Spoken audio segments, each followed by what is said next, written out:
کتاب مقدس میں سے اعمال کے 27ویں باب کی تلاوت۔ جب جہاز پر اطالیہ کو ہمارا جانا ٹھہر گیا تو انہوں نے پولس اور بعض اور قیدیوں کو شہنشاہی پلٹن کے ایک صوبیدار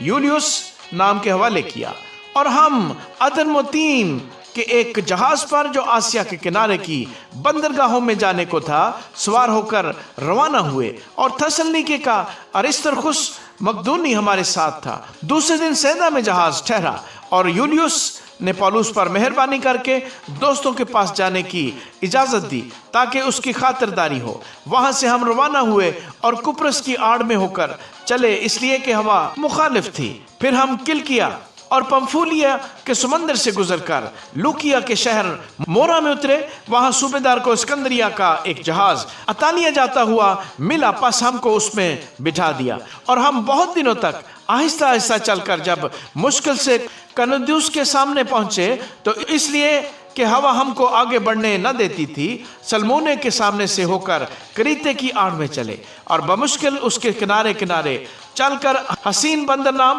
ایک مقام میں پہنچے جس سے لسیا شہر نزدیک تھا۔ جب بہت عرصہ گزر گیا اور جہاز کا سفر اس لیے خطرناک ہو گیا کہ روزہ کا دن گزر چکا تھا، تو پولس نے انہیں یہ کہہ کر نصیحت کی کہ اے صاحبو، مجھے معلوم ہوتا ہے کہ اس سفر میں تکلیف اور بہت نقصان ہوگا، نہ صرف مال اور جہاز کا بلکہ ہماری جانوں کا بھی۔ مگر صوبیدار نے نہ خدا اور جہاز کے مالک کی باتوں پر پولس کی باتوں سے زیادہ لحاظ کیا، اور چونکہ وہ بندر جاڑوں میں رہنے کے لیے اچھا نہ تھا، اس لیے اکثر لوگوں کی صلاح ٹھہری کہ وہاں سے روانہ ہو، اور اگر ہو سکے تو فینکس میں پہنچ کر جاڑا کاٹے۔ وہ کریتے کا ایک بندر ہے جس کا رخ شمال مشرق اور جنوب مشرق کو ہے۔ جب کچھ دکنا ہوا چلنے لگی تو انہوں نے یہ سمجھ کر کہ ہمارا مطلب حاصل ہو گیا، لنگر اٹھایا اور کریتے کے کنارے کے قریب قریب چلے۔ لیکن تھوڑی دیر بعد ایک بڑی طوفانی ہوا جو یورکلون کہلاتی ہے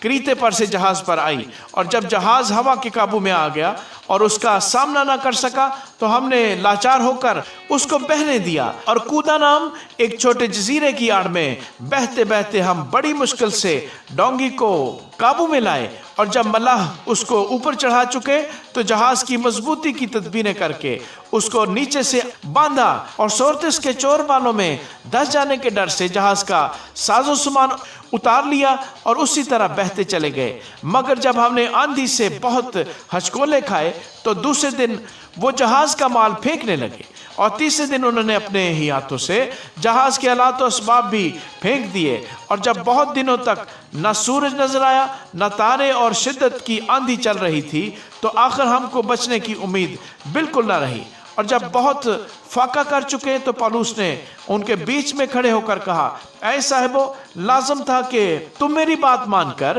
کریتے سے روانہ نہ ہوتے اور یہ تکلیف اور نقصان نہ اٹھاتے، مگر اب میں تم کو نصیحت کرتا ہوں کہ خاطر جمع رکھو، کیونکہ تم میں سے کسی کی جان کا نقصان نہ ہوگا مگر جہاز کا، کیونکہ خدا جس کا میں ہوں اور جس کی عبادت بھی کرتا ہوں، اس کے فرشتے نے اسی رات کو میرے پاس آ کر کہا، اے پولس، نہ ڈر، ضرور ہے کہ تو کیسر کے سامنے حاضر ہو، اور دیکھ جتنے لوگ تیرے ساتھ جہاز میں سوار ہیں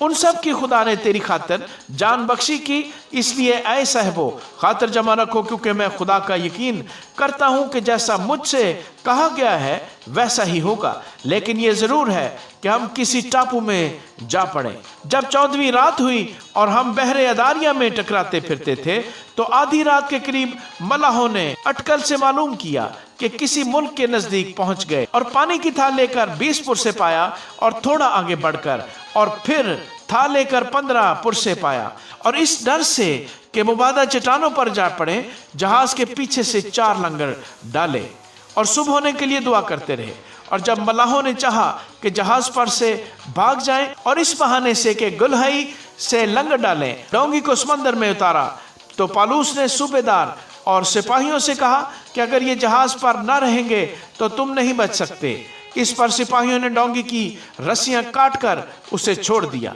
اور جب دن نکلنے کو ہوا تو پولس نے سب کی منت کی کہ کھانا کھا لو، اور کہا کہ تم کو انتظار کرتے کرتے اور فاقہ کھینچتے کھینچتے آج 14 دن ہو گئے اور تم نے کچھ نہیں کھایا، اس لیے تمہاری منت کرتا ہوں کہ کھانا کھا لو، کیونکہ اس پر تمہاری بہتری موقوف ہے، اور تم میں سے کسی کے سر کا ایک بال بھی کا نہ ہوگا۔ یہ کہہ کر اس نے روٹی لی اور ان سب کے سامنے خدا کا شکر کیا اور توڑ کر کھانے لگا، پھر ان سب کی خاطر جمع ہوئی اور آپ بھی کھانا کھانے لگے، اور ہم سب مل کر جہاز میں 276 آدمی تھے۔ جب وہ کھا کر سیر ہوئے تو گیہوں کو سمندر میں پھینک کر جہاز کو ہلکا کرنے لگے۔ جب دن نکل آیا تو انہوں نے اس ملک کو نہ پہچانا، مگر ایک کھاڑی دیکھی جس کا کنارہ صاف تھا، اور صلاح کی کہ اگر ہو سکے تو جہاز کو اس پر چڑھا لیں۔ پس لنگر کھول کر سمندر میں چھوڑ دیے اور پتواروں کی بھی رسیاں کھول دیں، اور اگلا پال ہوا کے رخ پر چڑھا کر